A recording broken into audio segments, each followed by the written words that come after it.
Hi all, do you have fluffy hair like me? But don't worry, let's transform with me in less than 5 minutes.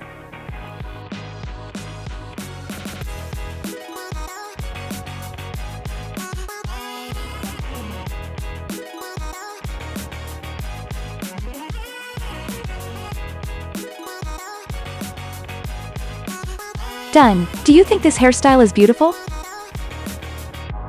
How do you see my story today? Have you thought about what to buy on Black Friday?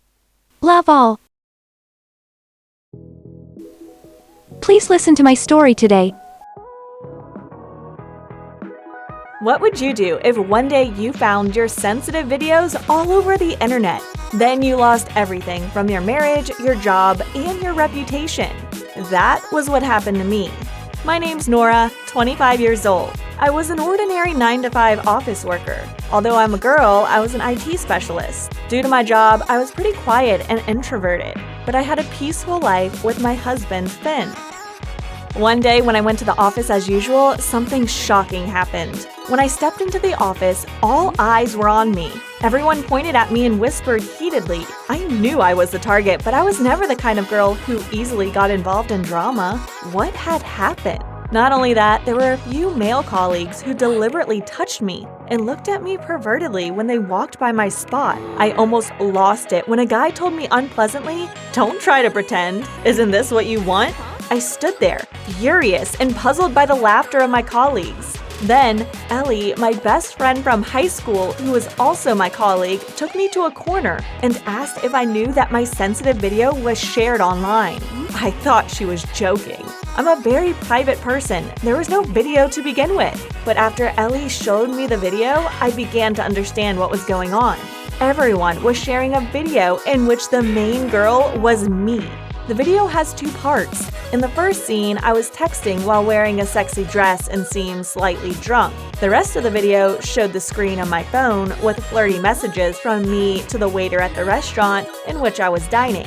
In the text, I boasted that I had a lot of money and wanted to have an affair with a young man because my husband couldn't get it up. What? Those words are definitely not from me. I bet I was the only one who knew that this video was edited. That night, I went out with a couple of close friends to celebrate my 5th time in a row to get the Best Employee of the Year. Someone secretly filmed me when I was drunk at the restaurant and added the fake messages. But nobody believed me except Ellie, my only best friend. The others who saw the video all doubted me. No matter how hard I tried to explain it to them, I was laughed at and ridiculed. It made me so angry and hurt. Beside Ellie, the only other person I could rely on was Finn, my husband. I was hoping that he would defend and protect me from this malicious prank. But instead, Finn was mad at me after watching the video. My own husband didn't believe me. He was already a jealous guy, and no matter how hard I tried to prove the video was fake, he still thought I was lying and what happened in the video was true. He was angry about the part that said he couldn't get it up. It damaged his pride and it made him embarrassed. After our heated argument, Ben coldly left me alone and depressed in a dark room. It was like the end of the world to me. And in the midst of that breakdown, I immediately thought of Ellie, the only person I could trust. Ellie appeared right in front of me just 10 minutes later. She comforted me and was extremely angry with the culprit.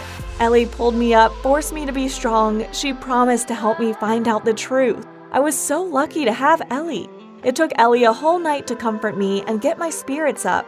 The next morning, I decided that I had to get to the bottom of the truth. Ellie and I went to the police to report everything. She also suggested that I come home and ask the restaurant owner to check the security camera video to find out who framed me. But unfortunately, due to privacy policy, the restaurant declined to show us anything.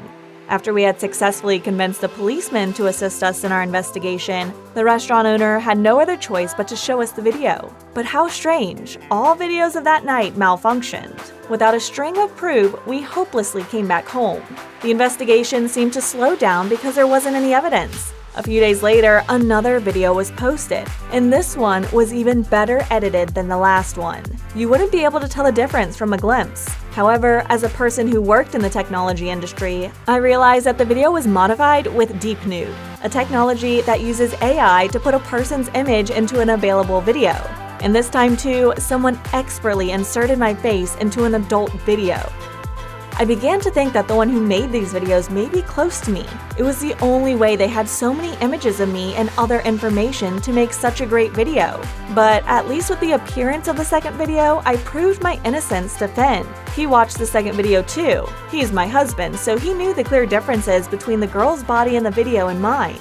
It's definitely an edited recording. But only Ellie and Ben believed me. Everyone else just blindly spread the video online and thought I was really the girl in it. The whole world was turning its back on me. Whether I explained or published proofs, they still attacked me with vulgar words. I was slowly drained and exhausted. When I was extremely depressed, only Ellie was on my side, taking care of me and telling me to be strong. But you know, for a girl who's private and just wants a peaceful life like me, it was a huge shock. It was too much to bear. No matter how much comforting Ellie and Finn was, I was still hurt by everyone's malicious attack. I constantly thought of death. One time, I went to the rooftop of the company with the intention of committing suicide. Only death could end this. It was very empty, other than those who wanted to die like me. No one would want to be there. I started to cry and thought about what happened. I could never find the culprit. I went quiet for a long time and looked down, ready to step on the balcony and jump. At that exact time, I heard a male voice on the other side of the rooftop. "Are you satisfied with the video?" It was Drake's voice. I wouldn't confuse his voice with anyone's because it was distinctive. He was a mean, sneaky man who confessed his love to me in front of the company and was rejected bluntly.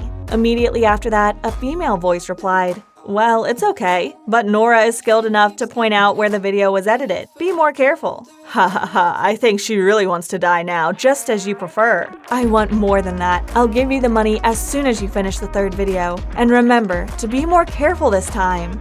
Ellie? It's her voice, my trusted best friend. She created this mess. When I knew who was behind this, I felt like I was reborn, as I figured it must be someone close to me. But I didn't expect it to be Ellie. I didn't think about death anymore. I had to bring light to the truth. That night, I stayed at the office on purpose. When it was just me, I went to Drake's desk and opened his laptop, but no trace of video editing was found in it. Luckily, I saw the conversation between Ellie and him. In it, Ellie sent him my pictures to make the video. And more interestingly, she also talked about Ben's private story and all the little things I had shared with her. That's why she knew my weak points and made it so easy. But why did Ellie harm me?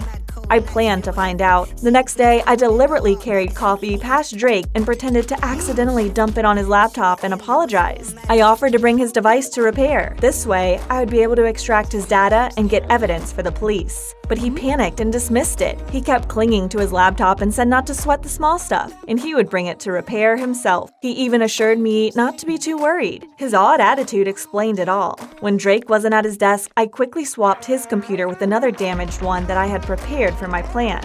Being an IT specialist, it wasn't too hard for me to find all the data on Drake's laptop and the conversations between him and Ellie exchanging information about creating my video.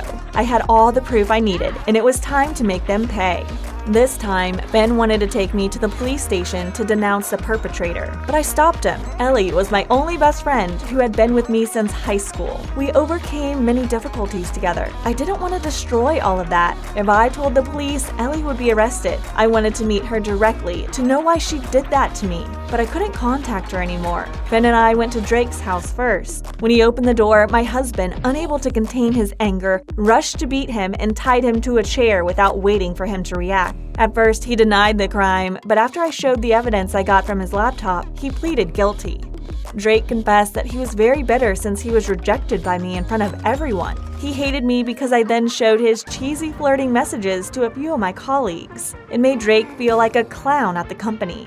Because of that, he always quietly harbored an intention of revenge. Until one time, when he accidentally found out that Ellie felt the same, the two of them shook hands. It was Ellie who made the initiative in making this proposal. Ellie would use Deep Nude to create the videos, and Drake would publish them anonymously and make it hard to track them. He also spread the video all over the web, so the video went viral like a virus. Drake told us that Ellie did this because she loved Finn, so she wanted me to lose everything: work, credibility, and Finn's love. She envied me. I had Finn, colleagues who supported me, and the title best employee in the workplace, and she had been my shadow all those years. Her hatred and jealousy had made her do the most cruel things in the world. Finn and I took Drake to the police station and turned him in. With all the evidence and Drake's confession, Ellie was also arrested shortly afterward. They went to jail for defamation. I was heartbroken, but I shouldn't regret a toxic relationship like that. We also forced the two of them to shoot a video of apology and prove my innocence in front of everyone.